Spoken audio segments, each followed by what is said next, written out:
¿Sí lo tenemos? Leemos la palabra en el nombre del Padre, del Hijo y de su Espíritu Santo. Estén ceñidos vuestros lomos y vuestras lámparas encendidas, y vosotros sed semejantes a hombres que aguardan a que su Señor regrese de las bodas, para que cuando llegue y llame, le abran enseguida. Bienaventurados aquellos siervos a los cuales su Señor, cuando venga, halle velando. De cierto os digo que se ceñirá y hará que se sienten a la mesa y vendrá a servirles. Y aunque venga la segunda vigilia y aunque venga la tercera vigilia, si los hallare así, bienaventurados son aquellos siervos. Pero sabe de esto, que si supiese el padre de familia a qué hora el ladrón había de venir, velaría ciertamente y no dejaría minar su casa. Vosotros pues también estad preparados, porque a la hora que no penséis, el Hijo del Hombre vendrá. Una vez más el versículo 40. Vosotros pues también estad ¿qué? Preparados, porque la hora que no penséis, el Hijo del Hombre vendrá. Vamos a orar. Padre, en el nombre de Jesús, queremos pedirte, Señor, que puedas tomar control de la mente, del corazón de este inútil predicador, para que tu palabra pueda cumplir su propósito de edificar a tu iglesia. Señor, queremos pedirte que vengamos con una actitud de barro para que tú nos puedas formar, también actitud de discípulo para poder aprender. Ata los pensamientos, los sentimientos de este inútil predicador para que tu palabra cumpla su propósito. En el nombre de Jesús, amén y amén. Podemos tomar asiento. Este mensaje tiene como propósito que puedas comprender cuáles deberían de ser nuestras acciones. O sea, ¿qué es lo que deberíamos de estar haciendo o cuáles serían nuestras actitudes mientras no suceda ese maravilloso evento que el Señor Jesús venga por su iglesia? Amén. ¿Qué deberíamos de estar haciendo nosotros mientras no se cumple Primera de Tesalonicenses capítulo 4? ¿Qué es lo que deberíamos de hacer? Pues lo vamos a ver a través de estos versículos. Mire, quiero comenzar algo bien importante. Dijimos que en la vida, ¿cómo se llama? Que nosotros era necesario que aprendiéramos un poco, o que debería provocar en la vida de un creyente los eventos que aún faltan por cumplirse.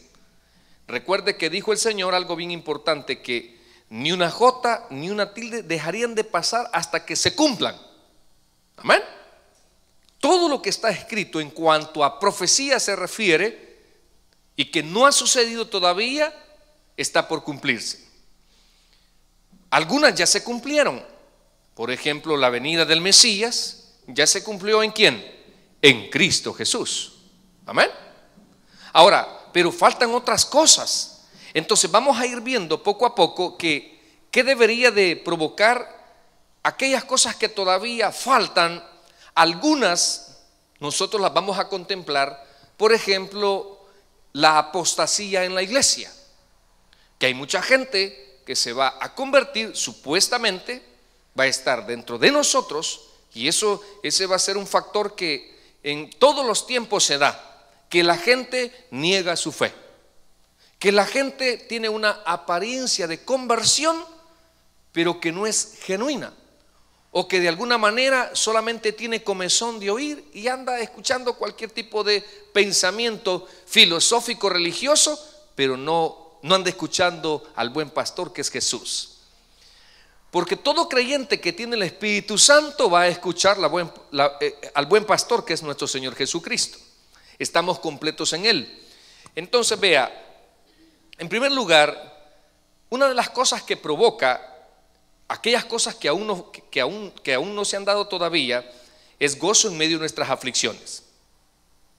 Seguimos siendo probados por fuego de diferente tipo, enfermedades, economía, problemas familiares, cualquier cosa póngale, pero como la venida del Señor en nosotros nos provoca ese gozo, saber que esta leve tribulación, decía el apóstol Pablo, es temporal, es momentánea, comparado a lo que nos espera ahí en el cielo. Ni un amén a eso, pues quédese usted, yo y me voy, oiga. Pero no se compara. No se compara con todo lo que le espera ahí en el cielo. También todo lo que falta por venir. ¿Qué nos obliga? Le quiero explicar esto también antes de que me vaya la idea. Hermano, nadie puede decir la fecha exacta cuándo es que Jesús va a venir por su iglesia. Nadie sabe. Ese es un misterio, eso es algo que no se nos ha revelado, y por eso debemos de estar todos los días pendientes que el Señor venga por su iglesia. El Señor venga por su iglesia. Entonces, ¿a qué me obliga a mí? A mejorar mi vida. Poníamos el ejemplo en la semana pasada que qué sucedería si nos ponemos de acuerdo y yo visito su casa. Yo le digo, tío, ¿sabe qué? ¿Por qué no hacemos una comidita en su casa? Dejémoslo para la próxima semana. ¿Qué haría el tío para cuando yo llegara? Pondría la casa en orden. Amén. Guarden todos los calcetines de Yeyey. Miren, por favor, vos mirá, trapea el piso. ¿Cómo vas a creer? Va a venir el pastor y va a hallar todo desordenado. Y mira, y si presta el baño, anda a lavarlo también. O sea, empezamos nosotros con una visita de alguien. ¿Qué hacemos? Ordenamos, ¿o no es cierto? Amén. ¿Cuántos tienen vehículo aquí? Levante la mano. Levante la mano así con confianza. Ok, con honestidad, ¿desde cuándo no lo lavan? Ok, hágale. Y diría yo, hermano Helio, ¿sabe qué? ¿Por qué no me hace un favor? Me habló el pastor Junior y dice que lo vayamos a traer. Vamos en su vehículo. Pastor, deme tiempo de ir a lavar, a aromatizarlo, porque muchas viejas he subido y un olor a perfume que hay. ¿Verdad que nos llevaría a nosotros a ordenar? No creo. ¿Por qué? Porque el pastor tiene un valor especial en nosotros, ¿verdad? Le tenemos un cariño, le tenemos un respeto. Ahora piense por favor cómo está su vida y saber que el Rey de Reyes ya viene. ¿A qué le obliga? A ordenar su vida. A ordenar su vida, a mejorar su vida, a poder, a que cuando ese encuentro sea evidente, mis amados, sea lo mejor posible. No perfecto, porque sabemos que con solo mirar pecamos. Con solo que salga la Sofía Vergara en la televisión, ya uno peca. Amén. Bueno, ya vemos dos pecadores. Ok.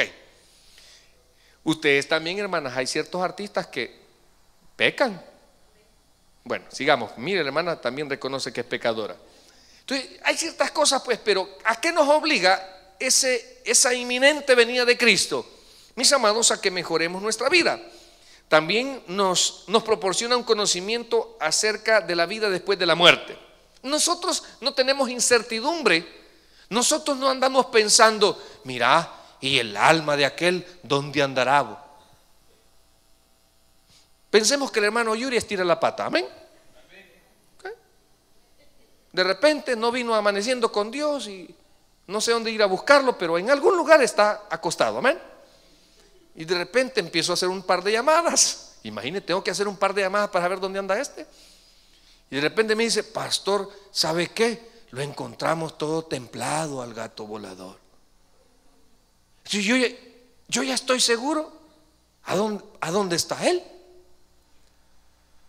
Y diríamos, el morir en el hermano Yuri ha sido ganancia. Se nos graduó el hermano, ¿verdad? Estamos seguros. Entonces, en la vida del creyente, oiga bien, nos proporciona un conocimiento acertado de qué hay después de esta vida. No estamos vagando con incertidumbres. ¿Por qué, pastor? Porque tenemos la palabra de fe más segura, o diríamos la única. Amén. La única. Vea, también, mis amados, estaba por ejemplo hoy viendo en las noticias que hoy es el Día Internacional de la Tierra. Nosotros los cristianos ya sabemos que un día la tierra se va a acabar. Los cielos y la tierra pasarán, dijo Jesús.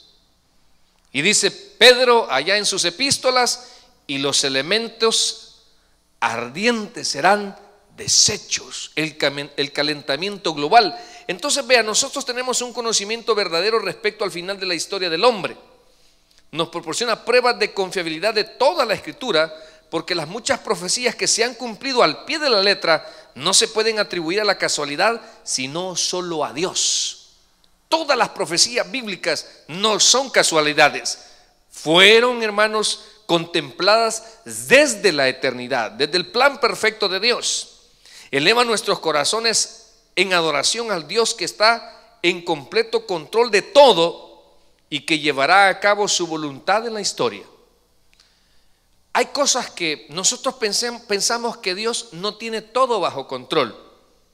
Quizás así mismo lo pensaron los discípulos cuando de repente empezaron a ver que al Mesías el hombre le estaba haciendo mucho, o sea, el hombre estaba todo lo que permitió Dios que el hombre le hiciera a su hijo unigénito.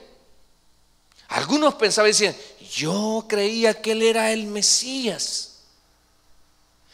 Si yo todavía dije: tú eres el Cristo, el Hijo del Dios viviente, dijo Pedro. Pero algunos se desilusionaron. Pero mis amados, al final, con la resurrección, ¿qué demostró Jesús? Que Él era el Hijo de Dios, que Él tenía un poder sobre la muerte. Y por eso cuando se le aparece a Pablo, que fue uno de los últimos que gozó el privilegio de que el Señor se le manifestara, oiga bien, tuvieron ellos un cuadro completo de decir: oh, ahora entiendo que Dios, hay algunas cosas que Él sabe por qué las permite. Lo mismo debería de ser en nuestras vidas, en esos momentos difíciles. Tener esa capacidad de decir: Dios sabe por qué lo permite. Dios todo tiene bajo control. Amén. No se adelante a los planes de Dios, ni se atrase. Busque estar en el centro de la voluntad de Dios siempre en su vida. Ahora, dijimos que como cristianos es importante conocer la escatología. La escatología es parte de la doctrina de nosotros como los cristianos, y posiblemente algunos acá es primera vez o ya han escuchado esa palabra y tal vez no saben qué significa. Rápidamente, mis amados, la escatología es el estudio de las últimas cosas que tienen que suceder. Cuando digo las últimas cosas, algunas ya sucedieron, pero para que más o menos comprendamos, es el estudio de las últimas cosas, el estudio del cuadro completo, oiga bien, de lo que Dios tiene planeado desde el principio y hasta el final para la humanidad y para la tierra. Nosotros tenemos la palabra más confiable, oiga bien, y la Biblia nos arroja o nos da una doctrina debido a que hay tanta profecía. Hay tanta profecía acerca de qué va a suceder, qué le sucede a una persona después de la muerte, qué le va a suceder a la tierra. Y hay tantas cosas tan maravillosas, pero en medio de esta escatología hay tres posiciones acerca de los planes de Dios, y son las que hemos estado estudiando, y por eso le dimos un papelito para que si usted tiene alguna duda, oiga bien, referente a este tema que vamos a hablar, usted puede escribirlo con libertad, que si no lo sabemos lo investigamos, no se preocupe. Ahora, vea, existen tres enfoques que se dan en la escatología, y el primero de ellos dijimos que era el postmilenialismo. El primero que vamos a ver así rápidamente, que no nos vamos a centrar mucho porque nosotros no compartimos esa posición, el postmilenialismo. Ahora, el postmilenialismo, mis amados, ellos, se lo voy a conceptualizar con mis propias palabras para que lo entienda. Ellos son de la creencia de que la segunda venida de nuestro Señor Jesucristo va a suceder al final de ese famoso periodo que dice la Biblia del milenio. Para ellos no viene al final de la tribulación, para ellos no viene antes de la tribulación, para ellos al final del milenio aparece Jesucristo en su segunda venida. Recuerde que Jesús ya vino la primera vez. Amén. Jesús ya vino la primera vez. Y también dice la palabra que Él va a venir nuevamente. ¿Sí? El Señor va a venir dos veces, por así decirlo. Dos veces.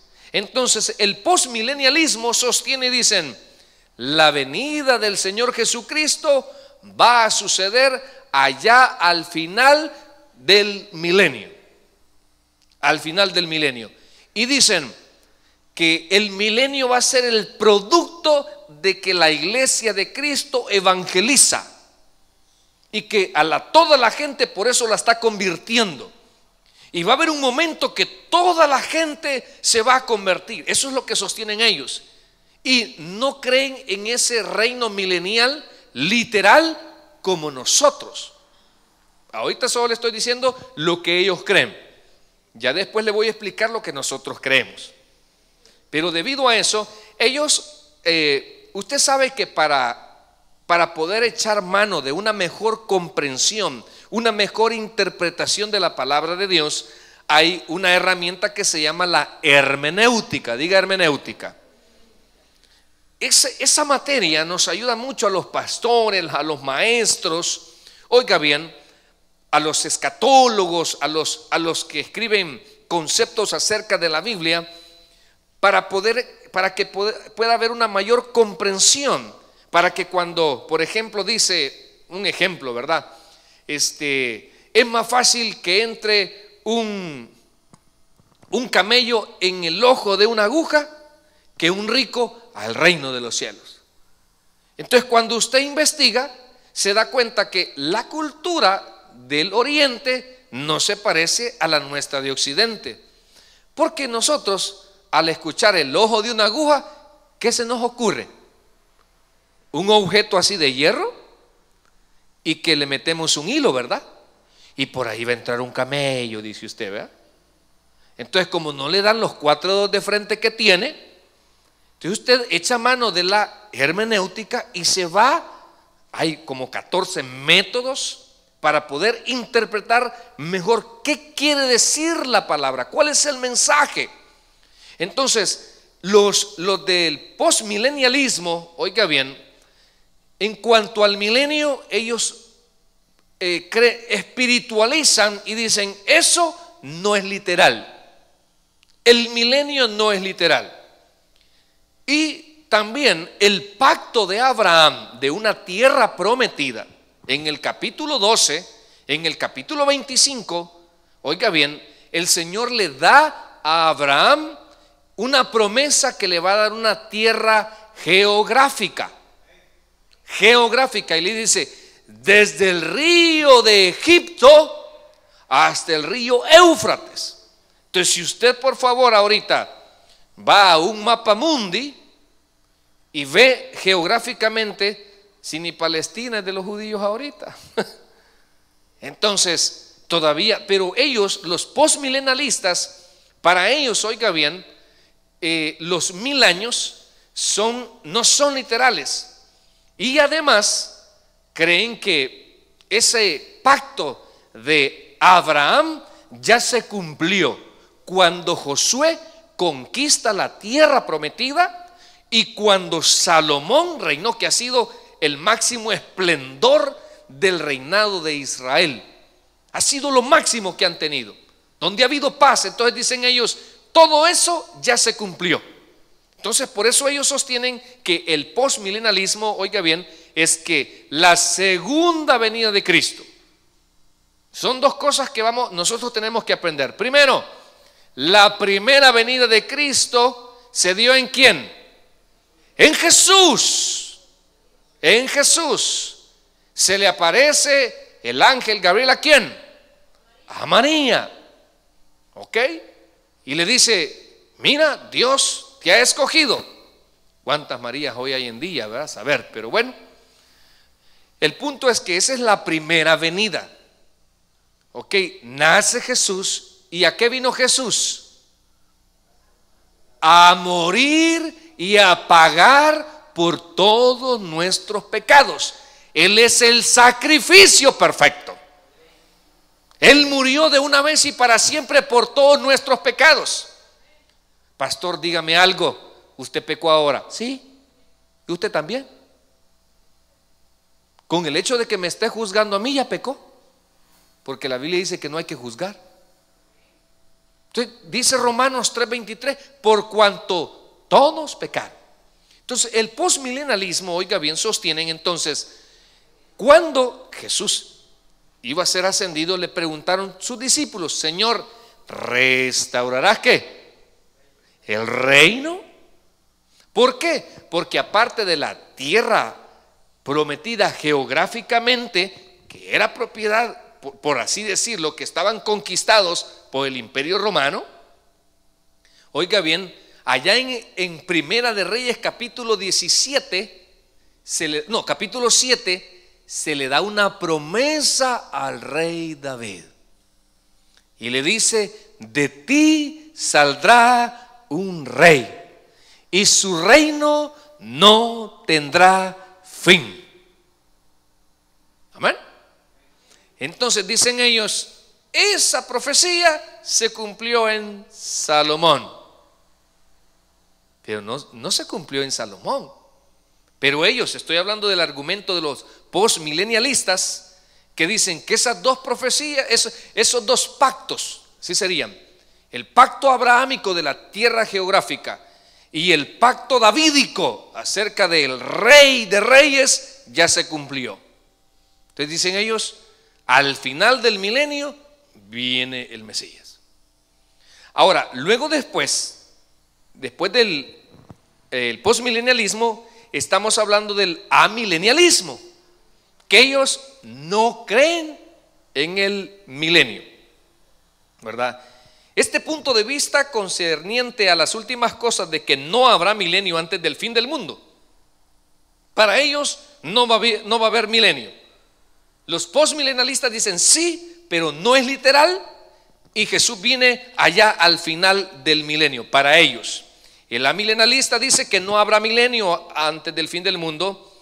Hasta el final habrá un desarrollo paralelo del bien y del mal, del reino de Dios y de Satanás. Después de la segunda venida de Cristo, al final del mundo, habrá una resurrección general. O sea, ellos no comparten aquel versículo que dice: y los muertos en Cristo resucitarán, ¿qué? Para ellos no. Para ellos, con la segunda venida de Cristo, entonces ahí se da la resurrección de todos. No hay, oiga bien, milenio. Y está el tercer punto, que son los premilenaristas. Vean, los premilenaristas, o sea, creemos en la venida del Señor antes del milenio, y somos pretribulacionarios. ¿Qué significa? Que nosotros, oiga bien, la iglesia, y aquí esto me lo va a comprender bastante, porque dijimos, ya vino Cristo, ya vino el Mesías, ya vino el Mesías, ya vino el ungido. Ya no lo estamos esperando, porque es en Jesucristo que se cumple, en Jesús que se cumple esa profecía. ¿Estamos bien ahí? Ok, entonces vámonos a la segunda venida, ¿verdad? Hay dos. El pretribulacionario sostenemos, oiga bien, que Jesús, antes de su segunda venida, viene por su iglesia. ¿Me está oyendo? Antes de su segunda venida viene por su iglesia. Primera de Tesalonicenses capítulo 4. ¿Cómo podemos diferenciar entre la segunda venida de Cristo con el rapto de la iglesia? ¿Le parece? Porque nos podemos confundir. Si yo le digo, hermanos, ¿cuántos están esperando la segunda venida de Cristo? Levanten la mano. Me gusta eso, nadie la levantó, no sé si por pena. Y si yo digo, hermano, levanten la mano, ¿cuántos estamos esperando el rapto de la iglesia? Mire, solo 4, los demás, pues ahí quédense en la tribulación. diferenciamos entre el rapto de la iglesia y la segunda venida es que el rapto de la iglesia, el Señor va a sonar una trompeta. Y el Señor mismo, Él mismo, con voz de mando, con voz de militar. ¿Cuántos han sido militares acá? Usted se encontraba a un superior, ¿qué tenía que hacer? Se le cuadraba. Bueno, yo no puedo mucho, pero bueno. Y cualquier cosa que él le decía, lo obedecía. Porque en el ejército le desarrollan la obediencia y el respeto al superior. Y no se le puede negar. Entonces cuando el Señor diga, iglesia, vengan, usted no puede decir me quedo. Usted se va.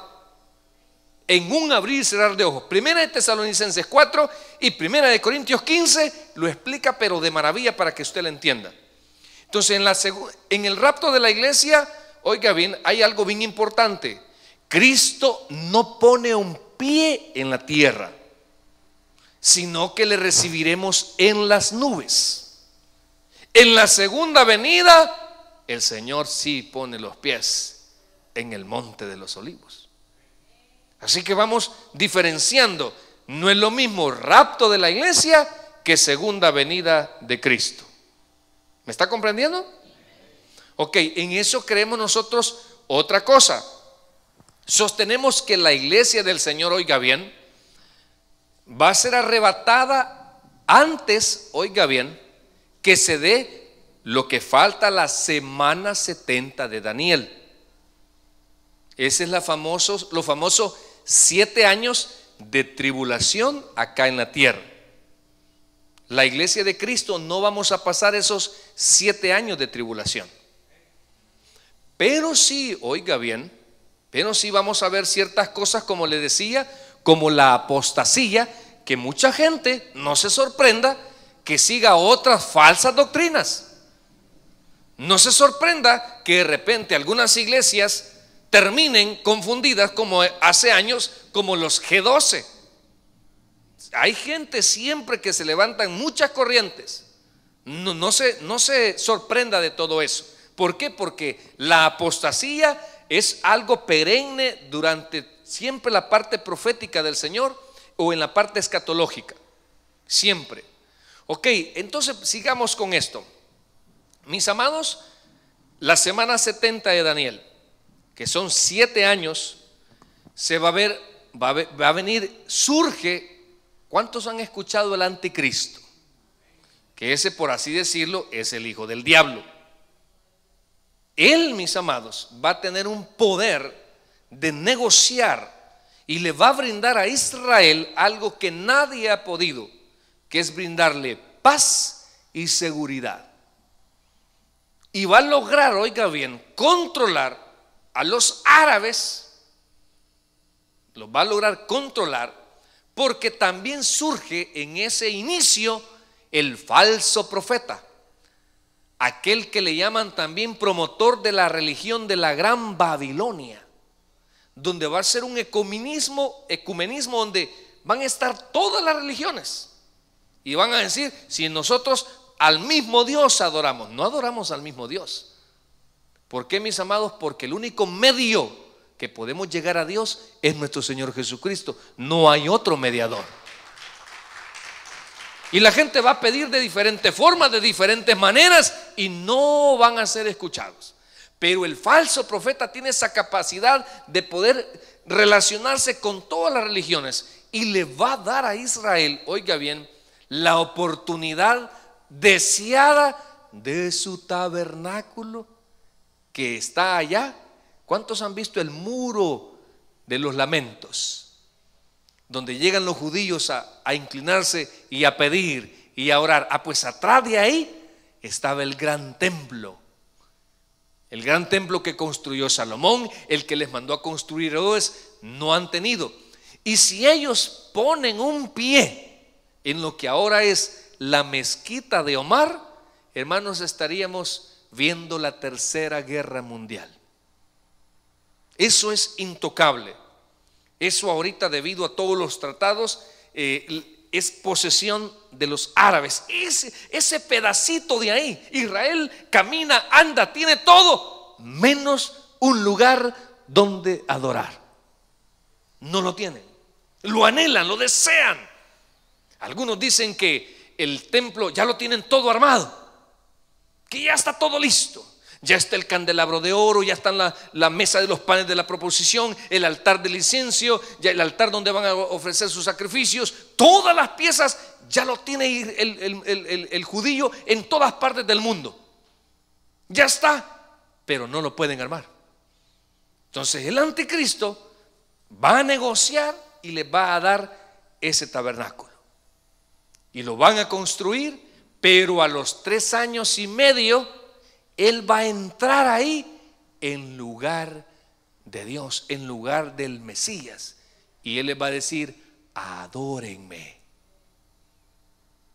Y entonces será el lloro y crujir. Y dice: huyan. Dijo Jesús: huyan. Eso es más o menos lo que nosotros, no es lo que más o menos, eso es lo que nosotros creemos acerca cuando llamamos que somos pretribulacionarios. Pretribulacionarios, el rapto de la iglesia antes de la tribulación. Se dan esos 7 años de tribulación. Yo le veo una cara toda atribulada a usted. Se dan esos años donde ya le dije surge el anticristo, el falso profeta, y que tienen poder. Dicen que le van a dar vida a una imagen. Imagínense, disecáramos al hermano y lo mandáramos a encementar todo así, y de repente César camina, y empieza a caminar usted, y la gente va a decir: qué poder el que tiene el falso profeta. Mira, ve como ahora, si aquel, mira, me hizo un milagro, ¿cómo querés que no crea? El diablo tiene poder autorizado para hacer milagros, y en mucha gente engaña.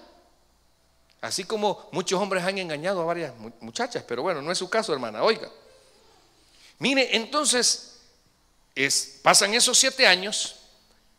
Al final de esos 7 años, ojo, se da la segunda venida de Cristo. Allá al final de esos 7 años de tribulación. Y cuando Cristo viene en esa segunda venida, ahí venimos usted y yo también con Él a reinar por 1000 años. Ahí en esos 1000 años se van a cumplir 2 pactos que están pendientes: el pacto abrahámico de la tierra geográfica para Israel, y el rey que todavía no ha tenido Israel, que su reino no tiene fin y él no ha visto muerte. Y va a venir en un caballo blanco, y en su muslo escrita una palabra: Rey de reyes y Señor de señores. Bendito sea el nombre del Señor. Viene en la famosa guerra de Armagedón. Ahí al final de la tribulación.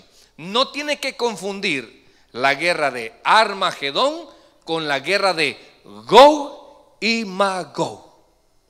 Es otra guerra que ya se la voy a explicar porque vamos bien con el tiempo. Viene Cristo en su segunda venida, pastor, y cuando Él nos raptó, por decir la palabra, el arpazo, ¿qué nos hizo? Hermanos, nos fuimos allá al cielo a la boda del Cordero. La Biblia nos compara a la iglesia de Cristo como la novia que está esperando que su novio venga por ella. ¿Y qué vamos a ir a hacer al cielo, pastor? Pues mire, allá usted y yo vamos a ser premiados por todo lo que usted hizo a partir de haber recibido a Cristo como su único y suficiente Salvador personal.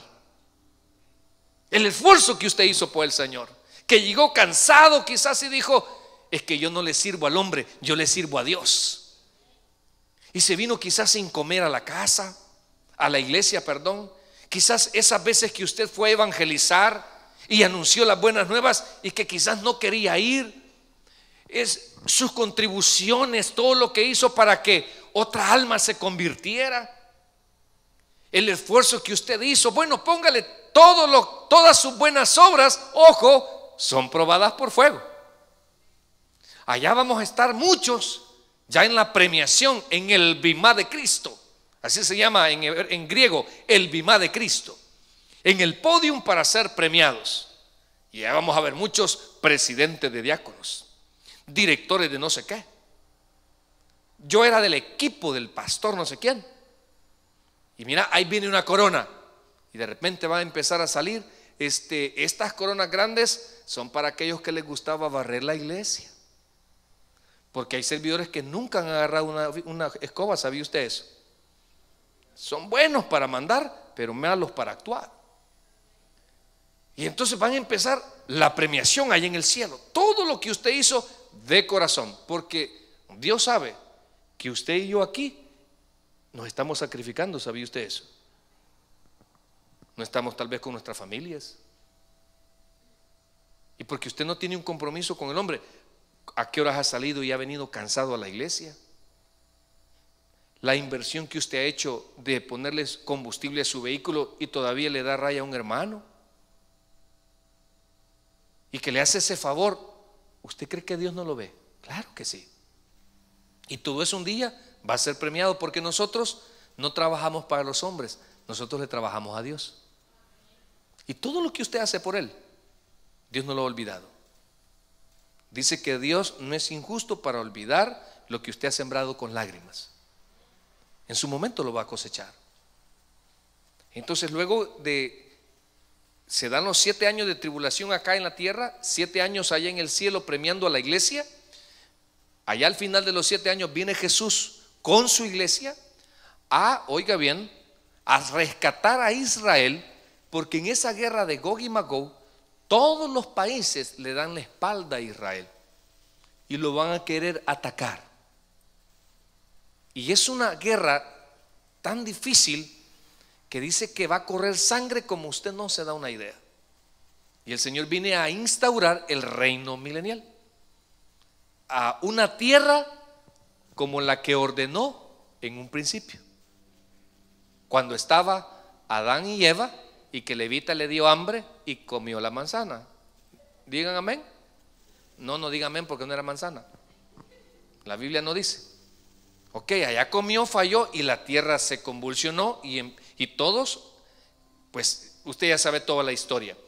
Ok, viene a instaurar el reino milenial y ahí, como le dije, viene Satanás, es atado por 1000 años. Sí, por 1000 años. Hay otra cosa interesante. En esos 1000 años, hermanos, ya no se va a evangelizar. Ya no se va a presentar el plan de la salvación. ¿Por qué? Porque ahí solo va a haber gente que los que pasen a esos 1000 años es gente salva que sobrevive a la tribulación, que andan huyendo del sistema 666 de Satanás. 666. Ellos son salvados. Luego, en esos 1000 años, los que tienen una naturaleza humana todavía, porque nosotros tenemos un cuerpo glorificado. Ahorita usted anda un cuerpo chivo, ludo, ¿verdad? Cuando usted venga ya en la segunda venida con el Señor, tenemos un cuerpo glorificado, un cuerpo diferente al que nosotros tenemos. ¿Por qué? ¿Por qué necesita usted un cuerpo diferente? Porque ahí en la eternidad, oiga bien, necesita soportar la santidad de Dios. Entonces Dios le da, cuando usted recibe a Cristo como su Salvador personal, le da una nueva naturaleza. Entonces, cuando viene Cristo, inaugura el reino milenial, Satanás es atado 1000 años. ¿Y qué pasa después? Empiezan a nacer, porque aquí a muchos les gusta ser niños, amén. Entonces mire, van a nacer gente, claro, y no va a haber muerte por 1000 años. Imagínese, esa gente va a durar 1000 años. Ahí se va a cumplir la mala hierba, cuesta que muera, amén. Porque ahorita usted a los 70 ya va a ver que vestir la pata. Pero bueno, vea, el caso es el siguiente. Uy, yo ya tengo 69, van a decir algunos, vea. Mire, el caso es este. Luego, en esos 1000 años, Satanás es atado. No hay necesidad de evangelizar. Toda la gente conoce perfectamente la revelación, conoce a Dios. Pero al final de esos 1000 años, Satanás es suelto y engaña no a los salvos de la tribulación, no a la iglesia que está reinando con Cristo, sino a los que nacieron ahí. Desciende fuego del cielo y consume a toda esa gente. Terminando el milenio, ¿qué sigue después, pastor? El juicio del gran trono blanco. Ahí va a dar algo que se llama la segunda resurrección. La primera resurrección es para salvación, dice la Biblia. La segunda va a ser para condenación. Allá al final del milenio el Señor va a levantar todos los que han muerto sin Cristo. Todos aquellos que no han querido obedecer ni creen a la palabra de Dios, ni hacer como Dios dice, porque muchos tienen su propia religión, creen a su manera la palabra de Dios. ¿No conoce personas así? No, sí, yo creo, no, sí, Dios, sí. No se trata de eso. Se trata que si tu nombre no ha sido inscrito en el libro de la vida del Cordero, no vas a participar en el rapto de la iglesia. Cuando mueras no te vas a hallar en el libro de la vida. ¿Sabes qué te van a decir? Ya le va a llegar su turno, espérese. Allá al final entonces, en el juicio del gran trono blanco, resucitan todos los condenados. Desde el Génesis, por así decir, ese cuadro que nosotros conocemos de la historia en la Biblia, desde el Génesis hasta, mis amados, los que murieron, oiga bien, que fueron consumidos al final del milenio, que fueron engañados por Satanás. Ahí dice que es lanzado, oiga, al lago de fuego. ¿Quién? Satanás, el falso profeta, el anticristo y a todas las personas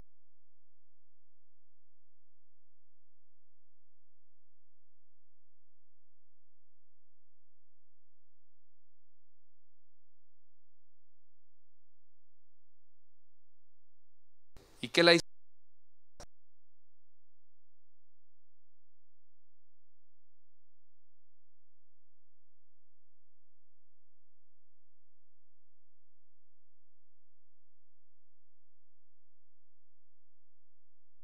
y no